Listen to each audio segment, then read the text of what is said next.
नमस्कार। बहुत सारे लोग भ्रम में जीते हैं। उनको ऐसा लगता है ये पूरा संसार जो है उनके द्वारा चल रहा है। उनकी जो शक्ति है उस उसके द्वारा ये संचालित हो रहा है, क्योंकि वो काम में बहुत महारत हासिल कर चुके हैं। उनको लगता है कि उनकी शक्ति बहुत ज़्यादा है। वो दूसरों से बहुत ईमानदार हैं। वो बहुत ज़्यादा बहुत ज़्यादा अपने कामों में माहिर हैं। लेकिन सच बिल्कुल इससे विपरीत है। उनके सामने बहुत सारे लोग ऐसे हैं जिनके सामने एक तो परिस्थिति इस तरह की नहीं आती है, दूसरे उनको भ्रम बहुत ज़्यादा होता है। बहुत सारे लोग हैं, उनको लगता है, जैसे बहुत सारे लोग ऐसे हैं जिनको लगता है कि वो बहुत ईमानदार हैं। किस किस मामले में ईमानदार है? उनको लगता है कि उनको तो कभी वो कभी भी कोई ऐसा काम नहीं करते जहाँ पर उनको वो कभी भी कोई बेईमानी करें। ऐसा कोई काम नहीं करते। वो ऐसा कोई काम नहीं करते जहाँ उनको अपना टाइम बचाना पड़े। लेकिन वो ये बात भूल जाते हैं कि पहली बात तो मैं एक पहली बात तो ये है कि उनको ये पता ही नहीं है कि उनको प्रकृति ने परखा ही नहीं है, या उन्होंने प्रकृति को परखा नहीं है। उनको लग रहा है ऐसा ऐसा भ्रम है। उनको लग रहा है वो ईमानदार हैं, लेकिन कभी उनके सामने ऐसी परिस्थिति नहीं आई जब उनकी ईमानदारी को परखा गया हो। आप ईमानदार अपने द्वारा कहे हुए शब्दों से हैं कि आप ईमानदार हैं। आपका ईमान उस समय बना रहना चाहिए जब आपके सामने कितना भी पैसा पड़ा हो, लेकिन आप उसको हाथ ना लगाएं। आप अपने काम से काम रखें, आपकी नीयत ना डगमगाए, तब आप ईमानदार हैं। लेकिन ऐसा मौका लोगों को, ऐसी परिस्थिति लोगों के पास नहीं आती। लोगों के पास बहुत सारे लोग हैं जिनका काम ठीक से चल रहा है। अब मान लीजिए कि आपने एक कल्पना की कि मुझे जो है 1 लाख रुपया चाहिए। एक कल्पना है कि आपने सोचा कि मुझे 1 लाख रुपया चाहिए, और आपने 1 लाख सोचा और प्रकृति ने आपको 10 लाख दे दिया। अब आपके सामने यदि कोई दूसरा व्यक्ति होगा, जिस जिस यदि वो किसी कार्य को कर रहा होगा और उसकी आप ईमानदारी को परख रहे होंगे, तो आप कह सकते हैं कि वो हो सकता है कि एक सामान्य चीज़ पर ही आपने कहा कि मैं ईमानदार हूँ, क्योंकि मैं किसी भी पैसे को हाथ नहीं लगाता, किसी चीज़ को हाथ नहीं लगाता। आपने इसलिए कहा क्योंकि आपने 1 लाख सोचा और आपको 10 लाख मिल गए। एक व्यक्ति वो है जिसने सिर्फ एक रोटी चाहिए, और वो भी रोटी किसके लिए चाहिए? अपनी संतान के लिए, क्योंकि उसकी संतान भूखी है। अब वो पूरे दिन प्रयास कर रहा है, उसके पास पैसे ही नहीं है। बहुत कोशिश कर रहा है वो, लोगों के पास, उसके पास दूसरा ऑप्शन भी नहीं है, सेकंड ऑप्शन है ही नहीं। प्रकृति ने उसके लाइफ में सेकंड ऑप्शन दिया ही नहीं है। और वो किसी से रोटी ही मांग रहा है, सिर्फ रोटी मांग रहा है या पैसा मांग रहा है। और आज के समय में, क्योंकि लोगों की सोच बदल चुकी है, लोग कहते हैं कि ऐसे लोगों को करना नहीं चाहिए। अब आपको नहीं मालूम कि सामने वाला किस परिस्थिति में फंसा हुआ है, या उसको प्रकृति ने दिमाग से रोका हुआ है, या उसकी परिस्थितियों की वजह से रोका हुआ है, या उसका जन्म उस तरीके की इस वातावरण में हुआ है, या कुछ और उसके साथ घटित हुआ है, ये आपको कुछ नहीं पता। लेकिन आप उसको 1 रुपया भी देना नहीं चाहते। आप वो रुपया देने से भी इनकार करके चले गए, और उसका बच्चा 2 दिन हो गए भूख से तड़प रहा है, नहीं मिल पा रहा उसको। हो सकता है कि वो आपकी नज़र बचे, और आप ठेला लगा रहे हों और आपके ठेले में से सारे लोग खा के चले गए, और एक वहाँ पर कोई चीज़ रखी और वो उठा के चल दे वहाँ से। क्यों चल दे? क्यों ईमान डिगा रहा है? क्योंकि उसको अपने बच्चे के लिए चाहिए। अब वो भूल गया कि उसको उसको कोई मतलब नहीं पड़ता कि सामने वाला उसे चोर कहेगा या उसे बदमाश कहेगा, क्योंकि उसको उसको अपने बच्चे की भूख मिटानी है। यहाँ पर अब आप ईमानदारी देखिए कि कहाँ है ईमानदारी। आपने जिस ईमानदारी को ईमानदारी कहा था, वो ईमानदारी अब इस व्यक्ति के अंदर यदि आप देखें तो वो व्यक्ति ईमानदारी है, कोई गलत नहीं है, लेकिन परिस्थिति से इतना बाध्य है कि उसने पूरे कई दिनों से प्रयास कर रहा है कि अपने लिए व्यक्ति रोक सकता है, अपनी जान भी दे सकता है, लेकिन परिस्थितियाँ कभी कभी इतनी विपरीत हो जाती हैं जहाँ व्यक्ति कह ही नहीं सकता कि ये मैं नहीं कर सकता। लोग मैंने बहुत सारे से ऐसे चीज़ें तो वो वहाँ अपने बच्चे को छीन करके दे देगा, चाहे उसके लिए उस सामने वाला उसे कुछ कहे या ना कहे या उसे पीट दे या कुछ भी, उसकी ईमानदारी वहाँ पर दिख जाएगी। क्यों दिख जाएगी? क्योंकि उसको अपने बच्चे की भूख मिटानी, अपने लिए शायद वो छोड़ भी देता।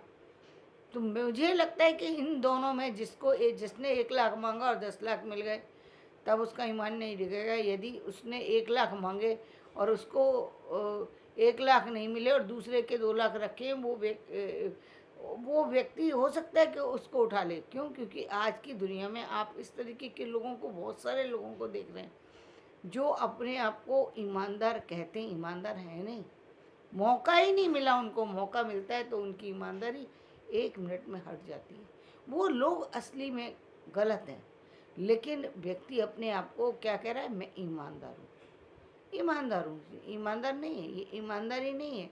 ईमानदारी तब है आपकी जब आपके सामने चीज़ें रखी हों और आप फिर भी ना आपका ईमान डगमगाए, आपके सामने पैसा हो, आपके पास आपकी नीयत, आप कहते हैं कि मेरी नीयत कभी डगमगाती नहीं है। मैं कभी किसी व्यक्ति को देखता हूँ, मेरी नीयत नहीं डगमगाती, किसी की चीज़ों को देखता हूँ, नहीं। आपकी उस नीयत को उस समय आपको परखने की आवश्यकता है।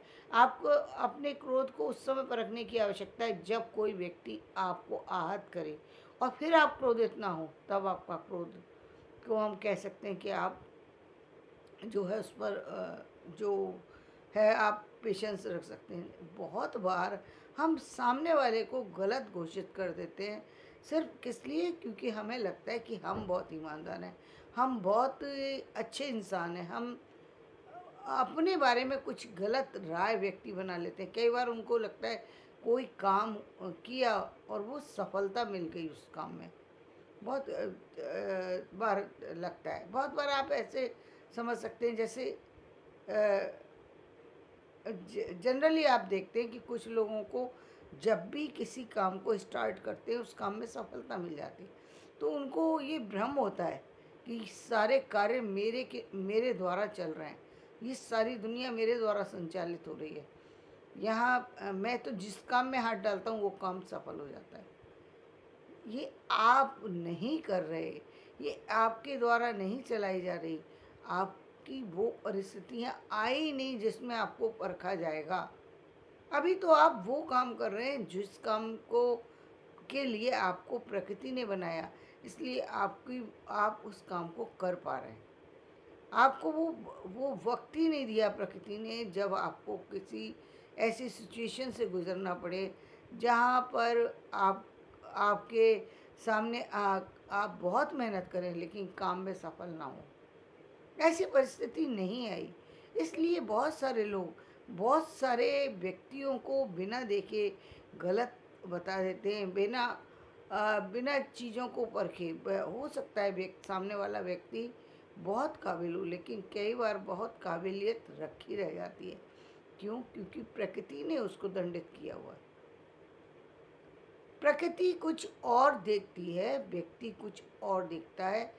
आप अपने आप को उस समय ईमानदार कहिए, अपने आप को उस समय शांत कहिए जब परिस्थितियाँ आपकी स्थितियों से विपरीत हो, आपकी चाहत से विपरीत हों और आप उस समय भी उन परिस्थितियों के साथ में लड़ते हुए न डगमगाएं। तब आपकी ईमानदारी, तब आपकी सच्चाई, तब आपका सारा जो कहते ना, वो सारी सच्चाई उसी समय आती। कहते हैं मित्र को परखना हो तो तब परखिए जब परिस्थिति पड़े, तब पता लगे कौन मित्र है कौन साथी है। पर परिस्थिति ही नहीं पड़ी तो क्या साथी और क्या मित्र, को क्या कौन कि आप किसी को परख ही नहीं सकते। परखने के लिए वो परिस्थिति आना ज़रूरी है। परीक्षा देने के बाद व्यक्ति को पता लगता है कि वो परीक्षा में सफल है या वो असफल है। जब तक आपने किसी चीज़ की परीक्षा नहीं दी, जब तक आप किसी स्थिति से गुजरे नहीं, तब तक आप उस स्थिति के दर्द को नहीं जानते। इसलिए आप बड़ी आसानी से कह देते हैं। बहुत सारे इस समय बहुत सारे लोगों को मैं देख रही हूँ, और इस समय नहीं, हमेशा की बात है कि लोगों को बहुत सारा भ्रम बना होता है। मैं आपको और दूर की बात नहीं करती। मैंने अपने अपने परिवार में अपने अपने हस्बैंड को ही देखा था। वो 24 घंटे इस शब्द को बोला करते थे। जब भी कभी कहीं किसी काम को कर रहे होते थे, और उनको यदि बहुत ज़रूरी काम भी होता था तो और उन्हें रोकने की कोशिश की जाती थी कि आज आप इस काम को आज मत जाइए, आज बहुत घर में तबीयत ख़राब है, या आज घर में कोई ज़रूरी काम है, आप रुक जाइए। वो कहते थे नहीं, मैं यदि नहीं गया तो मेरे बिना ये काम हो ही नहीं सकता। मेरे बिना ये सारा सिस्टम हिल जाएगा। मेरे बिना जो है कॉलेज नहीं चल पाएगा, मेरे बिना यूनिवर्सिटी का ये काम नहीं हो पाएगा। वो बड़ी आसानी से कह दिया करते थे। आज मैं पूछती हूँ कि वो दुनिया में नहीं है। क्या दुनिया में यूनिवर्सिटी नहीं चल रही? क्या कॉलेज नहीं चल रहा? क्या सिस्टम नहीं चल रहा? क्या परिस्थितियाँ नहीं चल रही? सब कुछ चल रहा है। लेकिन व्यक्ति को भ्रम होता है, बहुत बड़ा भ्रम है। इस भ्रम में जी रहा है व्यक्ति कि ये सब कुछ मेरे द्वारा चलित है। अरे आपका भ्रम है, ये कुछ भी नहीं है। ये सारी परिस्थितियाँ हैं। उस परिस्थिति में आने पर आप कुछ भी नहीं कर सकते। आपके हाथ में यदि ईश्वर ने किसी चीज़ की ताकत दी है तो उसको थैंक यू बोलो। इस ईश्वर ने जो चीज़ आपको मिली है उसके लिए ईश्वर को धन्यवाद दो। और और सिर्फ इतना ही मानो कि ये इस संसार में आप उस कर्म के लिए बनाए गए हैं, उस निमित्त मात्र के लिए बनाए हैं। यदि आपको राजा जैसी पोजीशन दी है तो इसलिए क्योंकि आप योग्य हैं। ऐसा नहीं है कि संसार में और कोई राजा बन नहीं सकता, बन सकता है, लेकिन आपको यदि सिर पर ताज पहनाया है तो ये ईश्वर का ही हाथ है। वो चाहता है कि आप राजा बने। जैसे जैसे हम जब गीता की बात करते हैं, गीता में कृष्ण ने क्या कहा, अर्जुन को उन्होंने जब वो भ्रमित हुए तो उन्होंने कहा कि तुम किस भ्रम में जी रहे हो कि ये सारे लोग नहीं मरेंगे। तुम यदि यहाँ से लौट भी जाओगे तो ये सारे लोग जिनको तुम मारने से डर रही हो तो मृत हैं। ये तो पहले से ही मृत हैं और मैं एक क्षण में इनके प्राण हर सकता हूँ। उन्होंने जब अपना रूप दिखाया, उन्होंने यही बताने की कोशिश की कि इन लोगों में एक भी व्यक्ति जीवित नहीं रहेगा। मैं बिना ही तुम्हारे युद्ध किए इन लोगों को तो मैं 1 सेकंड में ख़त्म कर सकता हूँ, क्योंकि ये इतना गलत कर रहे हैं जिसकी कोई सीमा नहीं है।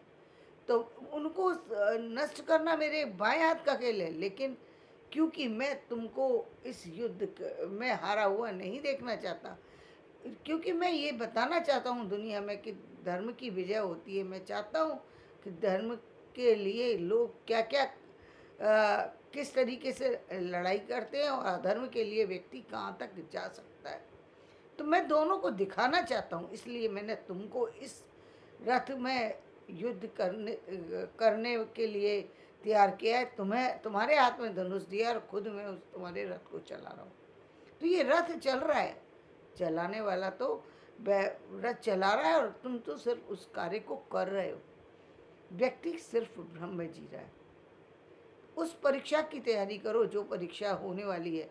जब परीक्षा होगी तब पता लगेगा कि तुम कितने कामयाब हो, कितनी कमियां तुम्हारे अंदर है या कितनी अच्छाई तुम्हारे अंदर। यदि उन सारी स्थितियों के बाद यदि आपकी स्थिति सही बनी रहे, यदि आपकी परिस्थितियां आपको न डिगने दें, तब आप ईमानदार हैं, तब आप अच्छे हैं, तब आप वो हैं।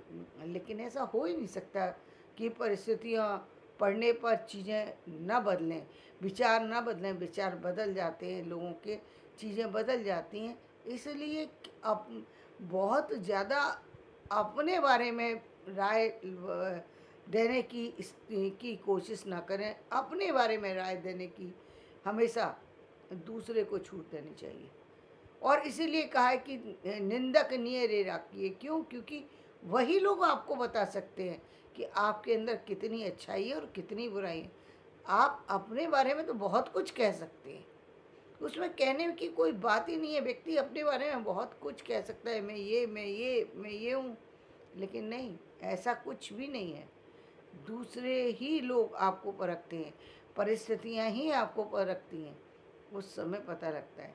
अभी आप एक चीज़ देख रहे हैं, कुछ चीज़ें हमें लगती हैं, अब जैसे हम देख रहे हैं संसार में कुछ लोग हैं इस समय बहुत आर्थिक स्थितियाँ उनकी बहुत उच्च हैं। क्या लगता है संसार में सिर्फ वही कार्य कर सकते हैं या वही कंपनी को चला सकते हैं? मान लिया व्यक्ति के अंदर योग्यता है, लेकिन योग्यता पर बने रहने की क्षमता, आपको कामयाब बने रहने की क्षमता सिर्फ ईश्वर के द्वारा दी गई है, आपके द्वारा नहीं है। आपको सिर्फ भ्रम लग रहा है, आपके सारे काम बिना रुकावट के चल रहे हैं, तो वो इसलिए क्योंकि हाँ, ये बात सत्य है कि आपकी करनी अच्छी है। अभी तक आपके कार्यों में कोई मिलावट नहीं आई है। आपने अभी तक जो जो अच्छे, कहते हैं ना, एक बार जीवन में सिर्फ आपके अच्छे ही कर्मों का फल मिल रहा है, तो वो आपके अच्छे कर्मों का फल है, जिसमें ईश्वर आपका सहायक बना हुआ है। लेकिन इसका मतलब ये नहीं है कि व्यक्ति गलती करेगा और फिर भी उसे माफ़ की जाएगी। भीष्म पितामह को इसीलिए सजा दी गई, उन्होंने कहा मैं तो देखो धर्म पे खड़ा हूँ, कहाँ अधर्म कहाँ है? मैंने तो अपने अपने अपने जो है धर्म पर हूँ, मैंने अपने परिवार के साथ में खड़ा हूँ, मैं तो कोई गलती कर ही नहीं रहा हूँ। मैं कहाँ गलती की? मैंने तो कोई गलती नहीं की। ये गलती नहीं थी कि आपके परिवार की ही बहू का अपमान इस इस हद में हो, इस उस कृतघ्नी व्यक्ति के द्वारा हो, जो कि उस बहू को इंसान भी ना समझे, जो जो मतलब